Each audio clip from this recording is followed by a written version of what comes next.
Hello friends, welcome back to Bhugol Katha. Friends, आज मैं आप सभी के रिक्वेस्ट से ये वीडियो लेकर के आई हूँ और आप सभी ने मुझे रिक्वेस्ट किए थे कि वेस्ट बंगाल प्राइमरी टेट का जो इंटरव्यू कंडक्टेड हो रहा है वहाँ पे आप लोग प्रिपरेशंस कैसे ले और क्या क्या क्वेश्चंस पूछा जा सकता है। तो 27 से वेस्ट बंगाल प्राइमरी टेट का जो इंटरव्यू शुरू हो गया है और अभी भी सेकेंड फेज़ का भी हो चुका है दोस्तों। तो ऐसे करके थर्ड फेज़ फोर्थ फेज़ करके बहुत सारे इंटरव्यू हो जाएगा।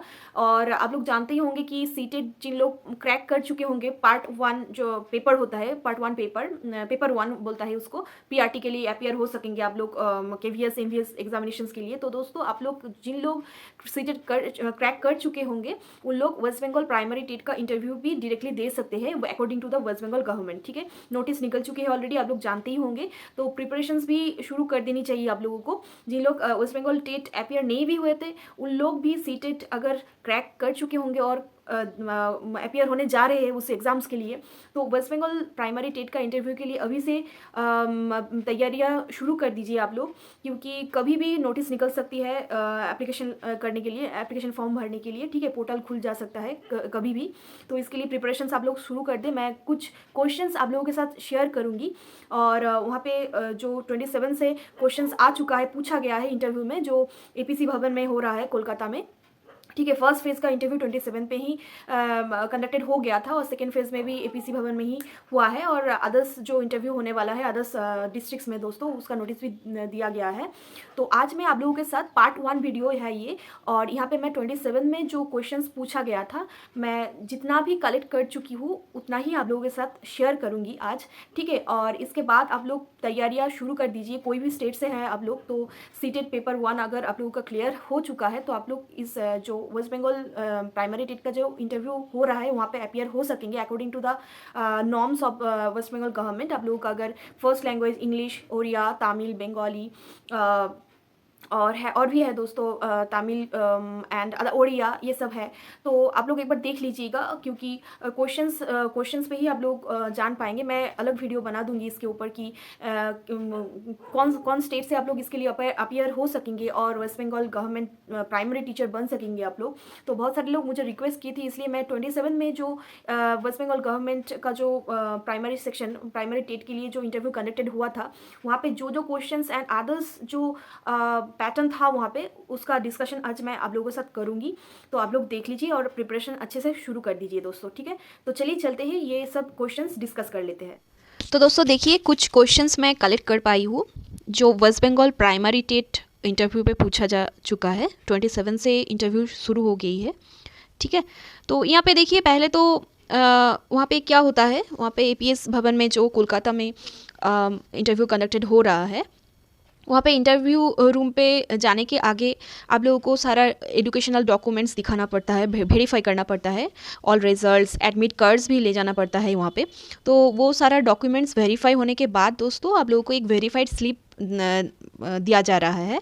और वेरीफाइड जो स्लिप्स है वो स्लिप्स आप लोगों को लेकर के इंटरव्यू टेबल पे पहुंचना पड़ रहा है। ठीक है, तो वहाँ पे इंटरव्यू टेबल पे इंटरव्यू रूम जो है, इंटरव्यू रूम में 3 इंटरव्यू व्यूअर्स और एक ही कैंडिडेट इंटर कर रहा है और वो 3 इंटरव्यूअर्स ही इंटरव्यू ले रहा है दोस्तों। और सिर्फ इंटरव्यू नहीं, टीचिंग मेथोडोलॉजी भी फॉलो कर रहे हैं इंटरव्यूअर्स, और उसके ऊपर भी मार्क्स वहाँ पे दिया जा रहा है। और वहाँ पे इंटरव्यूअर्स पर 3 इंटरव्यूअर्स, एक कैंडिडेट जा रहा है इंटरव्यू रूम पे। ठीक है, 3 इंटरव्यूअर्स बैठे रहते हैं और एक कैंडिडेट वहाँ पे इंटर कर रहे हैं और एक बोर्ड रहता है टीचिंग मेथोडोलॉजी देखने के लिए। तो ये सारा है इंटरव्यू रूम का सिनारियो। तो फिर पहले तो इंटरव्यू रूम पे कैंडिडेट इंटर कर रहे हैं, फिर उसको कैंडिडेट्स का नाम पूछा जा रहा है, फिर डिस्ट्रिक्ट का नाम भी पूछा जा रहा है दोस्तों कि कौन डिस्ट्रिक्ट से है कैंडिडेट, और आप लोगों का जो नेम है और उसका नाम का जो मीनिंग है दोस्तों वो भी पूछा जा रहा है। क्योंकि ये एज अ टीचर और एज अ पर्सन आप लोगों को पता होनी चाहिए आप लोगों का नाम का मीनिंग क्या है। और कुछ क्वेश्चंस पूछा जा रहा है, जैसे कि सोचिए वेस्ट बंगाल का ही कुछ पर्सन्स, जैसे कि फुटबॉल से रिलेटेड हो सकता है, कोई भी आर्ट एंड क्राफ्ट से जुड़ा हो सकता है, और डांस संगीत ये सब से जुड़ा हो सकता है। ये सब पर्सन्स के बारे में भी पूछा जा रहा है, ठीक है। तो अपनी डिस्ट्रिक्ट एंड वेस्ट बंगाल से जुड़े हुए all the persons should be studied by you, ठीक है। तो आप लोगों का ये जो पर्सन्स और पर्सनालिटीज़ है, इन सभी के बारे में स्टडी करना बहुत ही ज़रूरी है इंटरव्यू देने से आगे। और ऐसे तो सिंपल क्वेश्चंस ही पूछा जा रहा है दोस्तों, कुछ questions GK related to West Bengal से जुड़ी हुई जनरल नॉलेज पूछा जा रहा है दोस्तों। और अगर आप लोगों का मास्टर डिग्री और अगर आप लोगों का, सॉरी दोस्तों, थोड़ा मेरा मेमोरी यहाँ पे शॉर्टेज हो गया है, सॉरी फॉर दैट। तो आप लोगों का अगर मास्टर डिग्री और ग्रेजुएशन है तो आप लोगों का सब्जेक्ट मैटर से क्वेश्चंस पूछी जा सकती है। तो सोच लीजिए कि आप लोगों का सब्जेक्ट है फिज़िक्स और ज्योग्राफी और मैथमेटिक्स, तो वहाँ से कुछ एक दो मीडियम डेप्थ की क्वेश्चन पूछी जाती है, पूछा गया है दोस्तों, ठीक है। और सिंपल मैथ्स क्वेश्चंस भी थे वहाँ पे, सिंपल मैथ्स क्वेश्चंस भी पूछा गया था, जैसे कि होल नंबर क्या होता है, और होल नंबर आप लोग कैसे बच्चों को सिखाएंगे, बोर्ड वर्क करके आप लोगों को दिखाना होगा, ऐसा टाइप का क्वेश्चंस था। क्योंकि पेडागोजिकल क्वेश्चंस तो था ही रहेगा ही दोस्तों, क्योंकि आप लोगों का पेडागोजिकल कंटेंट नॉलेज कैसी है ये भी आप लोगों से जाना जाएगा, ठीक है। सिर्फ होल नंबर क्या है ये बोलने से नहीं होगा, थोड़ा थोड़ा करके आप लोगों को पेडागोजी भी डेवलप करनी पड़ेगी। अपने आप लोग सोच करके रखिएगा कि कोई भी चीज़, छोटा छोटा चीज़ आप लोग बच्चों को कैसे पढ़ाए, ये सारा टीचिंग मेथडोलॉजीज आप लोगों को पता होनी चाहिए। और नेक्स्ट जो है दोस्तों, NCF 2005 से भी क्वेश्चंस पूछा गया था, ठीक है। और current affairs related to world cup, क्योंकि रिसेंटली हो गया है वर्ल्ड कप, वहाँ से भी क्वेश्चंस था। रिसेंट अवार्ड्स, ये सब आप लोगों को जानना पड़ेगा, यही सब पूछा जा रहा है दोस्तों। और कुछ फुल फॉर्म्स जैसे कि NCT, NCERT, SSA, इनका छोटा छोटा करके आप लोग ऑब्जेक्टिव्स याद में रखिएगा। और फुल फॉर्म्स जो है, फुल फॉर्म्स आप लोग जान लीजिएगा, एजुकेशन रिलेटेड फुल फॉर्म्स, ठीक है। और RT मतलब कि राइट टू एजुकेशन, ये सब का जो इम्पोर्टेंस है, मिड डे मील का क्या इम्पोर्टेंस है, इससे रिलेटेड भी क्वेश्चंस पूछा जा रहा है दोस्तों, ठीक है। एजुकेशन रिलेटेड वेरियस कमीशंस, जैसे कि दोस्तों हंटर कमीशन, राधाकृष्णन कमीशन, और भी है कोठारी कमीशन, तो ये सब से जुड़ा हुआ क्वेश्चंस पूछा जा रहा है। और government and government aided school में डिफरेंस क्या है, तो एक्चुअली दोस्तों ये आप लोग थोड़ा गूगल कर लीजिएगा, गवर्नमेंट और गवर्नमेंट एडेड स्कूल्स में डिफरेंस आप लोगों को पता होनी चाहिए एज अ टीचर, तो आप लोग एक बार गूगल कर लीजिएगा ये, ठीक है। मदर टंग का सिग्निफिकेंस क्या है, कोई भी नई चीज़ पढ़ने में मदर टंग कितना हेल्प करता है, और टीचिंग मेथोडोलॉजी में भी मदर टंग का इम्पोर्टेंस क्या है, ये आप लोगों को जाननी चाहिए। सिर्फ जानने से ही नहीं होगा दोस्तों, एक बात आप लोगों को पता होना चाहिए कि एक छोटा सा चीज़, सिंपल सी चीज़ आप लोग कितना स्क्वीज्ड वे में, कितना सिंपल वे पे आप लोग वहाँ पे प्रेजेंट कर पाए, ये आप लोगों को जानना पड़ेगा, ये आप लोगों को प्रैक्टिस करना पड़ेगा घर पे। क्योंकि अगर आप लोगों को बोला जाए what is district, what is sub division, what is block, what is municipality, ये आप लोग तो जानते ही होंगे, बट आप लोगों को बहुत ही सिंपल वे पे उन लोगों को बताना होगा। क्योंकि यहाँ पे कुछ क्वेश्चंस पूछा गया था डिस्ट्रिक्ट से लेकर के, सब डिविजन से लेकर के, आप लोगों का जो डिस्ट्रिक्ट है वो वहाँ पे कितना सब डिवीज़न है, कितना ब्लॉक है, कितना म्यूनिसिपलिटी है, ये पूछा जा सकता है दोस्तों। क्योंकि ये थोड़ा सा जनरल नॉलेज अपनी एरिया के बारे में आप लोगों को जानना ही पड़ेगा, ये सब पूछा जा रहा है, ठीक है। तो आप लोगों का चेयरपर्सन क्या है, ये सब, ब्लॉक डेवलपमेंट ऑफिसर कौन है, ग्राम पंचायत क्या है, जिला किसको कहा जाता है, ये सारा डिविजन्स और डेफिनेशन आप लोगों को बहुत ही सिंपल वे में प्रेजेंट करना है अगर पूछा जाए तो। एक दो लाइन पे ही आप लोग बहुत ही सिंपल वे पे, ट्रिकी वे पे आप लोग एक चीज़ ऐसी स्वीटली, इतना स्विफ्टली आप लोग प्रेजेंट कर पाए कि इंटरव्यूअर्स इम्प्रेस हो जाए। तो ऐसे आप लोगों को करना होगा, बहुत बड़ा आंसर आप लोगों को नहीं देना है दोस्तों, एक 1-2 सेंटेंस पे आप लोगों को इम्प्रेसिव वे पे आंसर करना पड़ेगा। यही इंटरव्यू का एक शॉर्ट ट्रिक है, इससे इंप्रेशन अच्छी रहती है। क्योंकि इंटरव्यूअर्स बहुत सारा टाइम आप लोगों को नहीं देगा, ठीक है, 10 to 12 मिनट्स आप लोगों को देगा, ठीक है, उसके भीतर आप लोगों का डेमोन्स्ट्रेशन भी दिखा जाएगा। तो इसलिए बहुत ही टू दी पॉइंट आप लोगों को आंसर देना होगा दोस्तों, ठीक है। पेडागोजिकल क्वेश्चंस भी आप लोगों को पूछा जा सकता है। Colours and meaning of Indian flag, Indian flags में कितना रंग है और क्या क्या रंग हैं, कलर्स के बारे में आप लोगों को पता होनी चाहिए और उसका मीनिंग क्या है। हर एक कलर्स का एक एक अलग अलग मीनिंग होता है दोस्तों। ऐसी बेसिक सी चीज़ आप लोगों को जानना होगा। और न्यूज़पेपर के बारे में लास्ट 7 डेज अगर आप लोग न्यूज़पेपर पढ़ते ही है तो इसके बारे में टेंशन करने की कोई ज़रूरत नहीं है। बट अगर आप लोग नहीं पढ़ते दोस्तों, अभी से न्यूज़पेपर पढ़ने का एक हैबिट बना लीजिए आप लोग अपने आप, ठीक है। और अगर आप लोग नहीं पढ़ते हैं, लास्ट 7 डेज़ का न्यूज़पेपर का जो हेडलाइंस है वो एक बार देख लीजिएगा, क्योंकि रिसेंट न्यूज़पेपर से बहुत सारा चीज़ें पूछा जा सकता है। ओनली करंट अफेयर से नहीं होगा दोस्तों। आप लोगों को डेली का डेली आप लोगों को न्यूज़पेपर पढ़ना चाहिए। और जिस दिन आप लोग इंटरव्यू देने जाएंगे उस दिन का भी न्यूज़पेपर का हेडलाइंस आप लोगों को पढ़ लेना चाहिए, वो भी पूछा जा सकता है, ठीक है। और ये जो है block, municipality, ward, sub division, इसके बारे में आप लोगों को पता होनी चाहिए अपने एरिया का, ठीक है।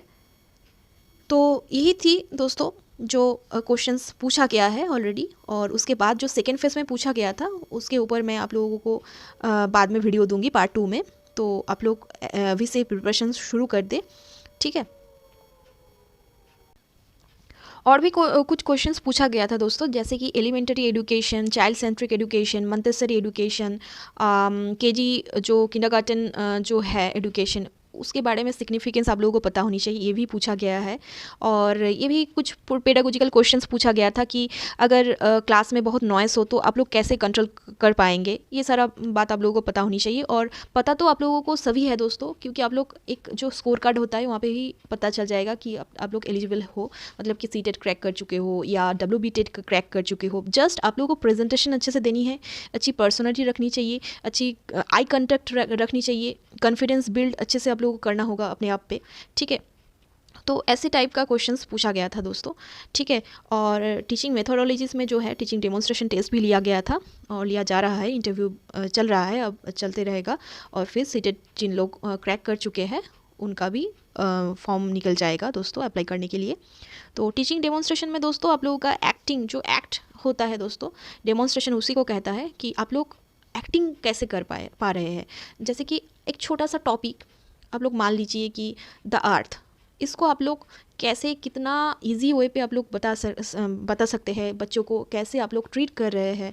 आप लोगों को इंटरव्यूअर्स को सोच लेना पड़ेगा कि उन लोग स्टूडेंट्स हैं, उन लोग बच्चे हैं, उन लोगों को आप लोगों को एज चिल्ड्रन आप लोगों को ट्रीट करना पड़ेगा और उन लोगों को क्वेश्चन करना पड़ेगा दोस्तों।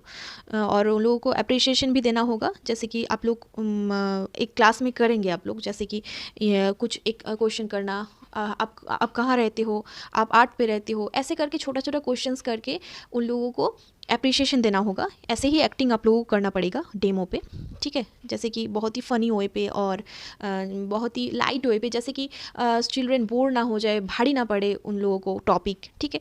ऐसे आप लोगों को वहाँ पे डेमो देना है। या अवेयरनेस रखनी चाहिए, बोर्ड वर्क आप लोगों को अच्छे से करनी चाहिए, डस्टर और चौक का यूज़ अच्छे से करनी चाहिए। डस्टर से चौक से लिख करके आप लोग ऐसे ही मत छोड़ दीजिएगा, उसको आप लोग डस्टर से अच्छे से इरेज करके, डिलीट करके, उसको रब करके अच्छे से जहाँ था डस्टर और चौक वहीं पे रख देना। ये एक अच्छी इंप्रेशन रखती है एज अ टीचर इंटरव्यूअर्स के ऊपर, ठीक है। इसका अवेयरनेस आप लोगों को होनी चाहिए। और इंप्रेशन तो आप लोग जानते ही है, first impression is the last impression. तो इसलिए आप लोगों को अच्छे से गेटअप रखनी है, बहुत ही मतलब कि बहुत ब्राइट नहीं आप लोगों को ड्रेस पहननी चाहिए। आप लोगों को जस्ट सोवर ड्रेस पहननी है, परफ्यूम नहीं लगाना है आप लोगों को। तो ऐसे कुछ छोटा पॉइंट आप लोगों को याद में रखना है, ठीक है। कॉन्फिडेंस आप लोगों के ऊपर होनी चाहिए, कॉन्फिडेंस आप लोगों को बिल्ड करना पड़ेगा। और आप लोग मिरर के सामने छोटा क्वेश्चंस बना करके आप लोग अपने आप प्रैक्टिस कर सकते हैं घर पे, ठीक है। और मैच्योरिटी तो होनी ही चाहिए। आई कांटेक्ट से आप लोगों का कॉन्फिडेंस कितना है, आप लोग कितना जानते तो आप लोग सभी है, but presentation is the most important in this interview, ठीक है। तो इसलिए आप लोग सभी एलिजिबल है टीचर बनने के लिए, बट उन्हीं में से जितने लोग बहुत ही अच्छे, बहुत ही बेस्ट लोगों को ही सिलेक्ट किया जाएगा। तो इसलिए हर एक छोटी छोटी बात को आप लोगों को इंपॉर्टेंस देनी है, ठीक है। Acting, awareness, impression, confidence, maturity, ये सब अच्छे से रखनी है, ठीक है। और जिन आंसर्स आप लोग नहीं जानते हैं उन आंसर्स को आप लोग ऑनेस्टली कह दे कि ये मुझको मैडम, ये मुझको नहीं पता है, ये हम देख लेंगे। कुछ भी थोड़ा बहुत वहाँ पे आप लोगों को लॉजिक नहीं दिखाना है, ऐसा है वैसा है, इतना बहस मत कीजिएगा, जस्ट बोल दीजिएगा ये हमको देखना पड़ेगा, बस। ज़्यादा बहस वहाँ पे नहीं कीजिएगा, ये नेगेटिव इंप्रेशन वहाँ पे पड़ता है आप लोगों का, ठीक है। तो अच्छे से इंटरव्यू दीजिएगा, अच्छे से प्रिपरेशन अभी से ले, ठीक है। और जो मेन इंपॉर्टेंट है, न्यूज़पेपर रोज़ पढ़े, ठीक है। और मिरर के सामने प्रैक्टिस करते रहे। और ये बात मैं आप लोगों से कहूँगी कि आप लोग ज़्यादा आप लोगों के नॉलेज के ऊपर नहीं, आप लोगों के स्मार्टनेस एंड कॉन्फिडेंस के ऊपर आप लोग एम्फेसिस करेंगे, क्योंकि सभी इंटरव्यूअर्स जानते हैं कि आप लोग एलिजिबल हो टीचर बनने के लिए, but teaching demonstration is the most important fact. यही ज़्यादा असर डालता है, क्योंकि आप लोगों का नॉलेज है या नहीं भी है, फिर भी आप लोग अगर टीचिंग डेमोन्स्ट्रेशन अच्छे से थे, उसका एक इम्प्रेशन अलग से रहता है दोस्तों, ठीक है। और नॉलेज अगर कुछ आप लोग भूल भी जाइए तो हो ही सकता है कि कुछ भूल जाए, बट टीचिंग डेमोन्स्ट्रेशन में कोई भी असर नहीं पड़नी चाहिए, ठीक है। ये मैं आप लोगों से कहूँगी। तो ये था जो 27 पे पूछा गया था दोस्तों, ये सारा डिटेल्स मैंने आप लोगों के साथ शेयर किया। तो दोस्तों, आप जिन लोग भी सीटेट क्रैक कर चुके हैं और एलिजिबल है वेस्ट बंगाल टेट का इंटरव्यू देने के लिए, तो अभी से ऐसे प्रिपरेशंस लेना शुरू कर दे। और ऐसे ही क्वेश्चंस मैं आप लोगों के साथ शेयर करती रहूँगी अलग अलग पार्ट्स में, ठीक है। ये पार्ट 1 है, ये पार्ट 1 में मैं हर सारा क्वेश्चंस जो भी कलेक्ट कर पाई हूँ वो उसका डिटेल्स मैंने इस वीडियो पे आप लोगों को दे दिया है। आप लोग वीडियोस फॉलो करते रहिए और प्रिपरेशंस अच्छे से चालू कर दें। Best of luck all of you. धन्यवाद।